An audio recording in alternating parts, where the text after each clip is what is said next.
ରାଉରକେଲାରେ ବିଧାନସଭାର ଉପବାଚସ୍ପତି। ରାଉରକେଲାରେ ଓଡ଼ିଶାର ବିଧାନସଭା ଉପବାଚସ୍ପତି ଶ୍ରୀ ଭବାନୀ ଶଙ୍କର ଭୋଇଙ୍କ ଅଧ୍ୟକ୍ଷତାରେ ରାଉରକେଲା ମହାନଗର ନିଗମ କାର୍ଯ୍ୟାଳୟରେ ଥିବା ସଭାଗୃହରେ ଏକ ସମୀକ୍ଷା ବୈଠକ ଅନୁଷ୍ଠିତ ହୋଇଯାଇଛି। ଏଥିରେ ଅଧ୍ୟକ୍ଷତା କରି ମାନ୍ୟବର ଉପବାଚସ୍ପତି ରାଉରକେଲା ସହରାଞ୍ଚଳରେ ଚାଲିଥିବା ବିଭିନ୍ନ କାର୍ଯ୍ୟଗୁଡ଼ିକ ସମ୍ପର୍କରେ ସମୀକ୍ଷା କରିଥିଲେ।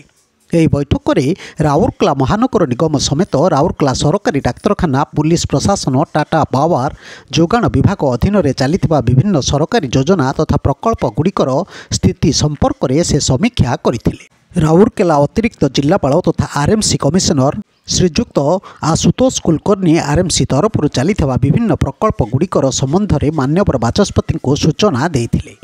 ଆର୍ଏମ୍ସି ତରଫରୁ ହୋଇଥିବା ପ୍ରାଥମିକ ବିଦ୍ୟାଳୟଗୁଡ଼ିକର ରୂପାନ୍ତରଣ ଠାରୁ ଆରମ୍ଭ କରି ଆଗାମୀ ଦିନରେ ହେବାକୁ ଥିବା ନୂତନ ପ୍ରକଳ୍ପଗୁଡ଼ିକ ବିଷୟରେ କମିଶନର ଶ୍ରୀ କୁଲକର୍ଣ୍ଣୀ ସବିଶେଷ ତଥ୍ୟ ଉପସ୍ଥାପନ କରିବା ସହ ଏହି ପ୍ରକଳ୍ପଗୁଡ଼ିକ ରାଉରକେଲା ବିକାଶରେ ପ୍ରମୁଖ ଭୂମିକା ଗ୍ରହଣ କରିବ ବୋଲି ସେ ସୂଚନା ଦେଇଥିଲେ।